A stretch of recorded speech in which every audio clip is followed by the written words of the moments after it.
Obudowa znana z serii Wskrzeszamy komputer do gier właśnie pojechała w daleką podróż do pracowni hydrografiki. Zostanie tam poddana pewnym modyfikacjom i ulepszeniom, a korzystając z okazji, że wszystkie podzespoły zostały u mnie, włożymy je do bardzo ciekawej skrzynki, na której recenzję serdecznie zapraszam. Z tej strony Paweł, a Ty oglądasz kanał Techmaniak HD.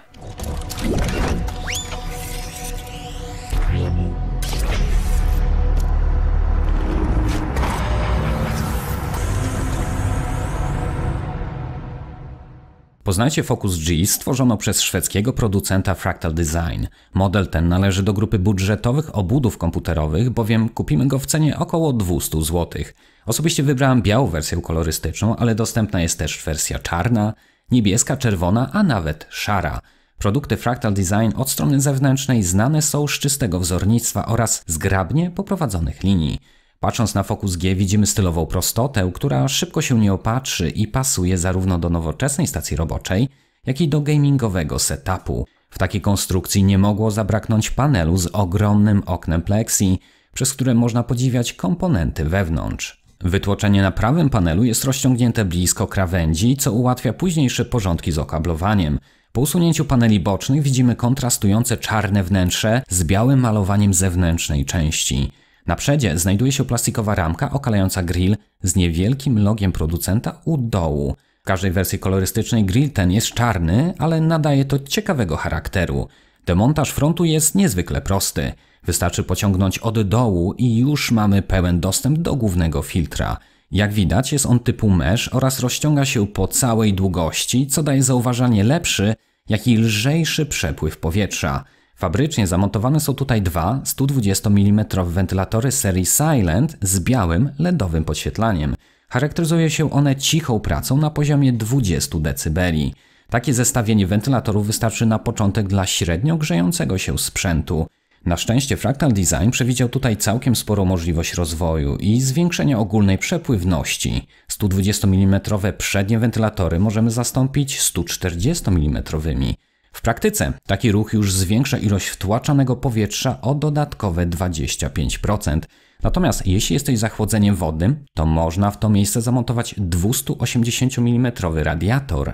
Na górze obudowy znajdują się ofiltrowane miejsca na dwa kolejne wentylatory 120 lub nawet 140 mm, więc nawet jeśli z przodu dodasz chłodzenie wodne lub większe wentylatory, to te dorzucone do obudowy można będzie wykorzystać na topie. Jakby tego było mało, to i na tylnej części mamy jeszcze jedno miejsce na 120 mm wentylator. Obudowa stoi na całkiem wysokich nóżkach, zapewniając tym samym lepsze oddychanie dla zasilacza. Producent przewidział nawet gumowe podstawki, aby nie przenosić wibracji na resztę konstrukcji, na której oparty jest zasilacz. Po przewróceniu jej widzimy, że i tutaj znalazł się filtr przeciwkurzowy. Niestety, sposób jego demontażu nie jest najwygodniejszy. Mogło być lepiej, ale lepszy taki niż żaden. Na dolnej części mam możliwość instalacji kolejnego 120 mm wentylatora. Od dołu widać 4 śruby mocujące klatkę na 3,5-calowe dyski. Jest to miłe udogodnienie, gdyż w razie potrzeby możemy ją całkowicie zdemontować. Plastikowe sanki są bardzo plastikowe, ale spełniają swoją rolę i nawet posiadają gumowe podstawki redukujące wibracje. Jest tu miejsce także na jeden 2,5-calowy dysk. Niestety, śruby mocujące znajdują się za zasilaczem i musi być on zdemontowany przed uzyskaniem dostępu. Z kolei na tyle miłym zaskoczeniem jest 7 wykręcanych slotów na karty rozszerzeń. Klatka na napędy optyczne jest tutaj przytwierdzona na stałe, niemniej jednak nie powinna nikomu sprawiać problemu ani przy budowie, ani przy późniejszym użytkowaniu. Póki co wszystko wygląda świetnie, jednak gdy przyjrzymy się górnemu panelowi, to daje się zauważyć pewne cięcia kosztów. Najwyraźniej producent gdzieś musiał iść na skróty, aby wciąż można było ją zaklasyfikować do rodziny budżetowych skrzynek. Już tłumaczył dokładnie o co chodzi. Przycisk włącznika, resetu, jak i dioda aktywności dysku nie powiewa luksusem.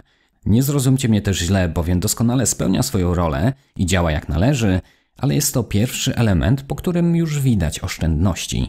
Plastik wydaje się być po prostu tani, ale tak jak powiedziałem, widać to dopiero po bliższym przyjrzeniu, a przecież na dobrą sprawę nikt normalny nie będzie się wpatrywał w to z odległości 5 cm. Przynajmniej po czasie przestaje mieć to większe znaczenie. Tuż obok znajduje się wyjście audio, wejście na mikrofon oraz 2 porty USB. Jedno 2.0, drugie niebieskie, oczywiście 3.0. Ogólnie rzecz biorąc, obudowa bardzo mi się podoba, zarówno pod względem designu, funkcjonalności, jak i ceny. Mimo swoich niewielkich rozmiarów mamy tu wysoką wydajność chłodzenia, która z łatwością powinna poradzić sobie nawet z bardzo prądożernym zestawem. W sumie jest tutaj miejsca aż na 6 wentylatorów, 4 140 i 2 120, które gwarantują już naprawdę spory przeciąg. No ale ten wygląd, wiem, o gustach się nie dyskutuje, ale ta wystylizowana prostota zwyczajnie mnie oczarowała. Jednak, że jestem osobą czepialską, to po prostu muszę szczerze wygarnąć wszystko to, co mi się w niej nie podoba.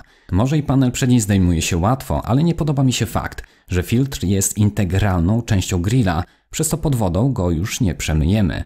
Będąc przy filtrach, to ten na dole też nie wygra konkursu łatwego montażu, a żeby dostać się do dwóch górnych, niezbędne jest odkręcenie śrub. Na szczęście te można już przemyć pod wodą. Utrudniony dostęp do 2,5-calowego dysku też mi jest trochę nie w smak. Na dobrą sprawę można powiedzieć, że przecież jak często się tam zagląda, no ale coś w tym jest. No i ten plastik u góry głowy nie urywa. Ostatnią rzeczą, do której mógłbym się jeszcze przyczepić, to brak dolnej komory, która zakrywałaby zasilacz, jak i większość pozostałego okablowania. Może i troszkę się tych wad nazbierało, ale nie zapominajmy, że jest to przecież konstrukcja o niewygórowanej cenie, a zalet ma znacznie więcej aniżeli samych wad. Link do aktualnej ceny, jak i wszystkich wersji kolorystycznych odnajdziesz w opisie pod filmem. Reasumując, to budowa w modelu Focus G to prawdziwa przyjemność. Schludne uporządkowanie okablowania również nie sprawiało najmniejszych problemów. Warto dodać także, że do skrzynki dorzucony jest kartonik ze sporym zapasem śrub wszelkiej maści. Po instalacji wszystkich podzespołów, które znacie już z serii Wskrzeszamy komputer do gier, zaobserwowałem o wiele wyższą kulturę pracy zarówno pod względem temperatur, jak i głośności zestawu. 2 przednie wentylatory są niemal całkowicie niesłyszalne, a korzystając z komputera w obudowie Fractal Design to po prostu prawdziwa przyjemność.